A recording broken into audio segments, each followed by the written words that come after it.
The Table Talk podcast, where no discussion about the dinner table is off the table. Hello everyone and welcome to the 5th episode of EDAC's Table Talk podcast. My name is Kyle Buchan, the research assistant at EDAC, and today I'll be talking to Meera about the intersection of autism, eating disorders and minoritized ethnicity status.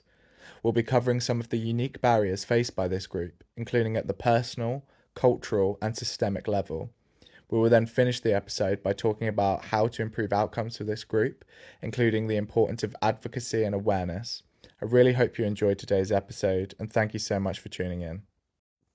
So welcome, Meera. Obviously today we're going to be discussing autism and eating disorders within the context of being an ethnic minority.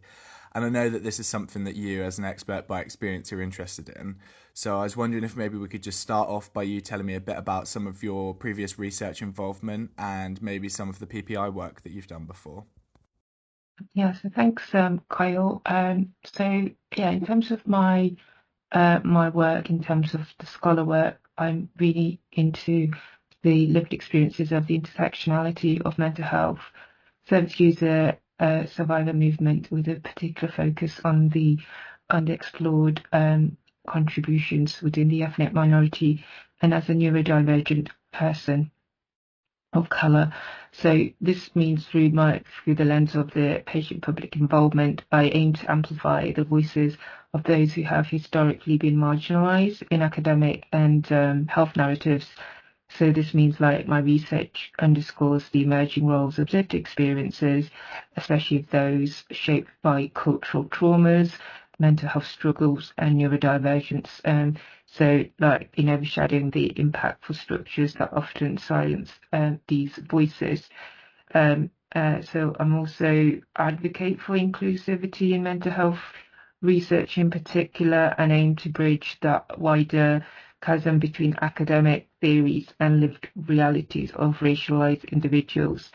That's particularly within the Black and Brown communities, and often those who find themselves underrepresented and misrepresented in the fields both within autism and eating disorders. The primary objectives of my work in particular is to elevate those personal stories as a legitimate knowledge and thereby reshaping the academic discourse to reflect the complex nuances experiences of these individuals. So my research, for example, champions the values of lived experiences, offering a critique of the traditional methodologies that prioritize the detachments and objectivity in favor of reflexivity and the validations of subject reality. So this means through like the likes of visual ethnographies and creative writing genres. From a scholarly lens, I navigate these deeply personal yet universal relevant narratives of ethnically minoritized individuals grappling with autism, and in particular with those with eating disorders.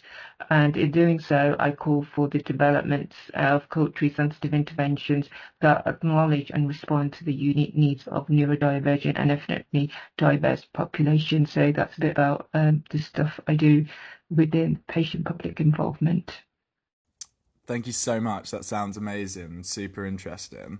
So I guess kind of leading on from that, obviously, when we're talking about minoritized ethnicities, we're talking more about, more than just skin color. We're also talking about culture as well. And so I kind of wonder what you think some of the kind of key cultural differences are that are underpinning autistic ethnic minority experiences of eating disorders. And I guess kind of maybe some of the impacts that culture has on lived experiences. Sure. So I would say the cultural impact and the perspectives, particularly from those of the ethnic minorities, and as someone who's living and lived experiences of eating disorders and autism, is that the cultural beliefs are deeply shaped by the perceptions of those with autism and eating disorders. So within our communities, for example, issues relating to mental health and disabilities are often veiled by complex interplays of disgrace, silence, and stigmas. So this means the cultural emphasis on the outward appearance of conformity and communal pride often exacerbates the struggles faced by individuals with eating disorders and autism, and then creating those undue barriers to support As a person of colour myself with intersectionalities of eating disorders and autism, I've directly observed how these social expectations place on behaviours towards bodies, food, and eating can complicate the experiences furthermore for a neurodivergent individual like myself.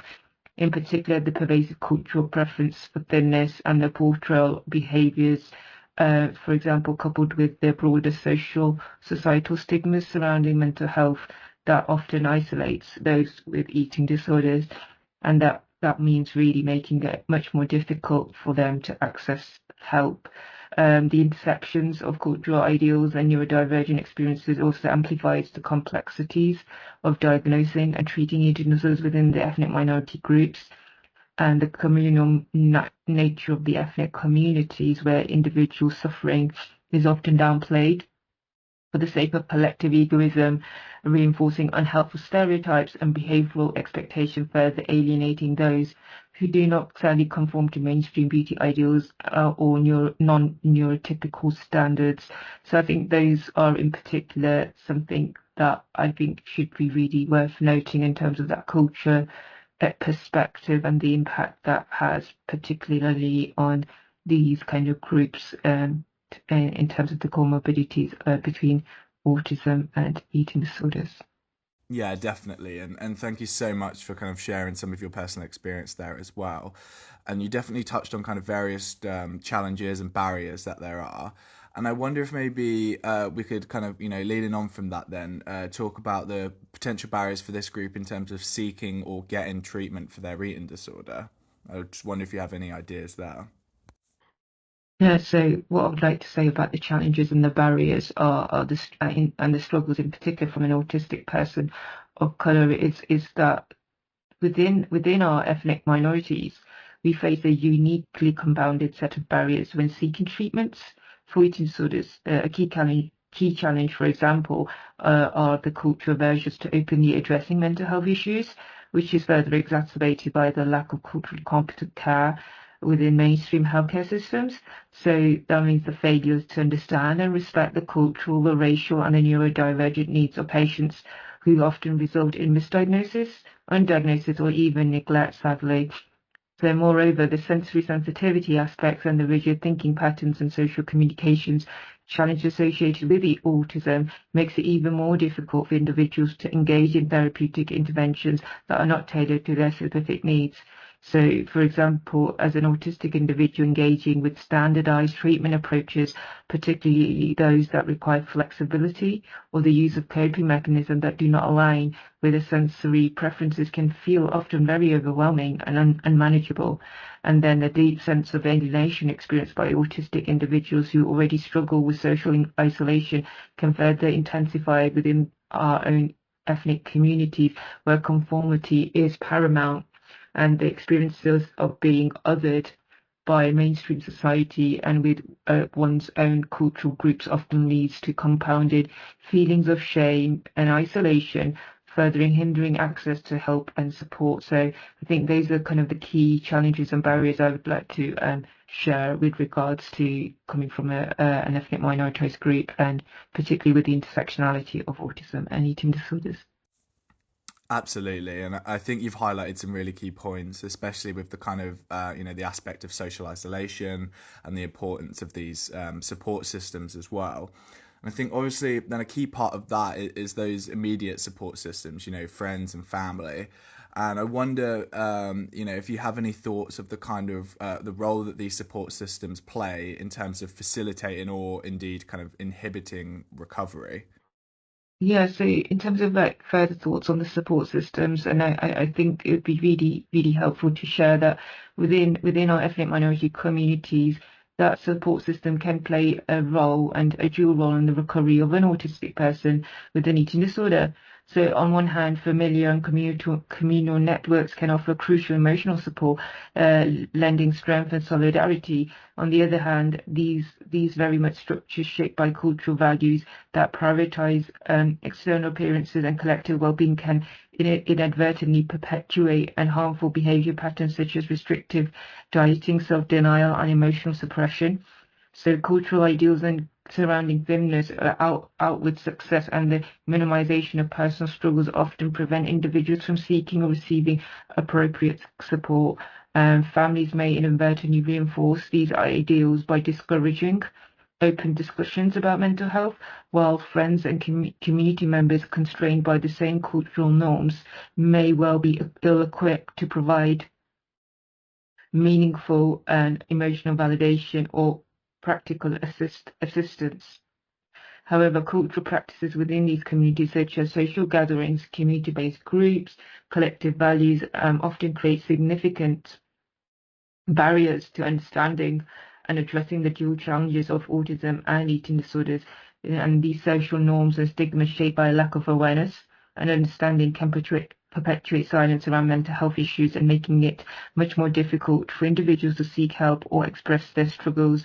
In terms of support and recovery from mental health interventions, I guess they should be this kind of cultural in terms of informed approach addressing the specific social dynamics and values of the community while challenging the unhelpful norms that hinder progress and healing. So I think that's really worth noting in terms of support systems within our groups of community.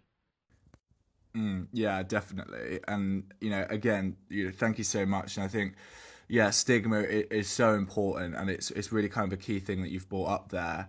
And I guess, with all stigmatized groups, a key part of breaking down those kind of barriers, that stigma, and moving towards acceptance, I think first and foremost is, raising awareness of the issues, having an open discourse, but then, maybe taking it a step further in terms of advocacy for these groups as well.